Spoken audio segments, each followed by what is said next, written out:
ماذا تعرف عن كليوباترا؟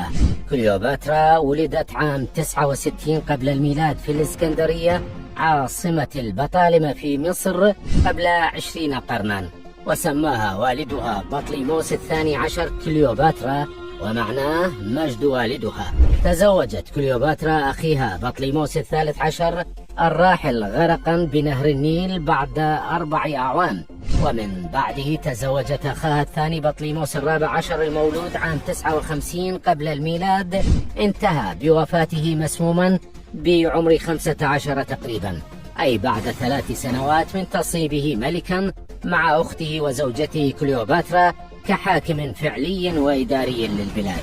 لم تنجب كليوباترا من زوجها وأخيها بطليموس الثالث عشر، ولم تنجب من زوجها وأخيها الثاني بطليموس الرابع عشر أيضا، وكان الزواج شائعا بين الأخوة فقط لأسباب سياسية ذلك الوقت، واختلف الباحثون بين أنه زواجا صوريا أم زواجا طبيعيا.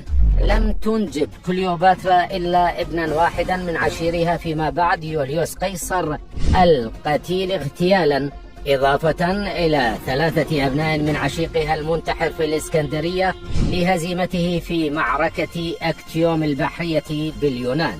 توفيت كليوباترا بعمر 39 عاما، وتركت على الأرض شهرتها كواحدة من أقوى ملكات الأزمنة القديمة، إضافة إلى 2 و3 أناث، كما تركت 4 أبناء صغار.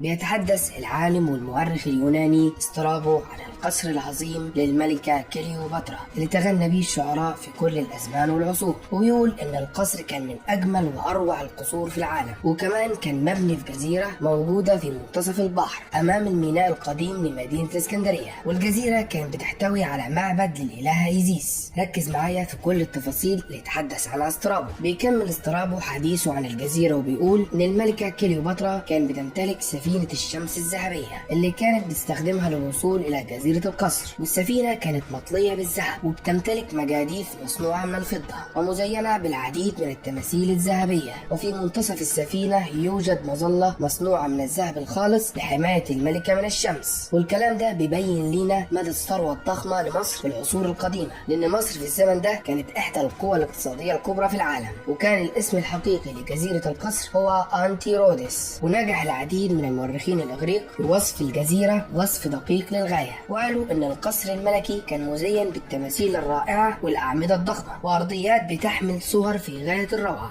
وطبعا الكلام ده شد كل علماء الآثار للعثور على الجزيرة وقصر كليوباترا المفقود. وهنا بيظهر عالم الآثار الغارقة فرانك جوديو اللي نجح في اكتشاف مدينة هرقليون الغارقة في مياه الإسكندرية سنة 1996، فبدأ يدور في المصادر القديمة عن الموقع الفعلي لجزيرة أنتيرودس، وبالفعل نجح في العثور على خريطة قديمة تعود لعام 20 قبل الميلاد، وظهر في الخريطة مكان تواجد الجزيرة، وكان في الناحية الشرقية من الميناء القديم. وعلى طول بيبدأ فرانك جوديو في استخدام أحدث الأجهزة زي معدات السونار والمساحات الكهرومغناطيسية، وهنا بتظهر نتائج غير عادية. بيتم العثور على صور غير طبيعية قاع البحر، والصور كانت عبارة عن أشكال مستطيلة، وهنا اعتقد العلماء أن الأشكال المستطيلة ممكن تكون من صنع الإنسان. وكمان ظهرت العديد من النقاط الحمراء. بيبدأ الفريق في الغوص إلى قاع البحر، وبمجرد الوصول للقاع بتبدأ الكنوز القديمة في الظهور. أول شيء بيتم اكتشافه تمثال أبو الهول، وجنبيه تمثال تاني لأبو الهول موجودين في حالة ممتازة. ومع استمرار البحث بيكتشفوا تمثال للإله إيزيس والعديد من الأعمدة المحطمة. وبالعودة لوصف العالم اليوناني سترابو لجزيرة القصر، بيتأكد العلماء إنهم اكتشفوا معبد إيزيس اللي كان موجود في الجزيرة، وبينجحوا في إعادة تكوين المصريين شكل المعبد من تاني، فكان موجود أمام المعبد تمثالين لأبو الهول من الجرانيت والعديد من الأعمدة اللي كانت بتحمل سقف المعبد، وبالإضافة إلى تمثال الإله إيزيس. وبكده يكون العلماء نجحوا في تحديد مكان الجزيرة، ومش فاضل غير القصر الملكي والسفينة الذهبية. ومع استمرار التنقيب بيتم العثور على أرضيات القصر الملكي اللي بتحمل صور في غاية الروعة ولسه محتفظة بألوانها وأشكالها الجميلة. وكمان عثر العلماء على العديد من التماثيل اللي كانت بتزين القصر، وأشكال التماثيل بتؤكد كلام المؤرخين أن القصر كان من أعظم قصور العالم. وكان ضمن التماثيل اللي عثروا عليها تمثال الملك قيصرون ابن الملكة كليوباترا من يوليوس قيصر.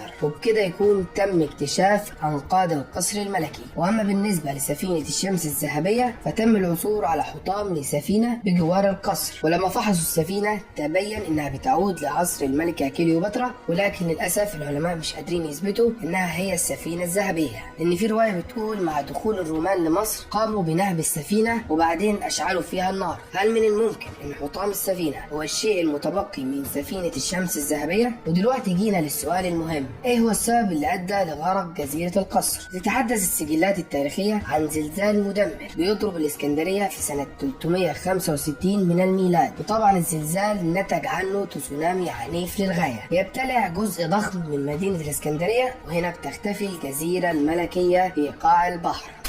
وبكده نكون وصلنا لاخر الحكايه. لو عجبك الفيديو متنساش تعمل لايك، واهم حاجه اشترك في القناه وفعل الجرس، والسلام عليكم ورحمه الله.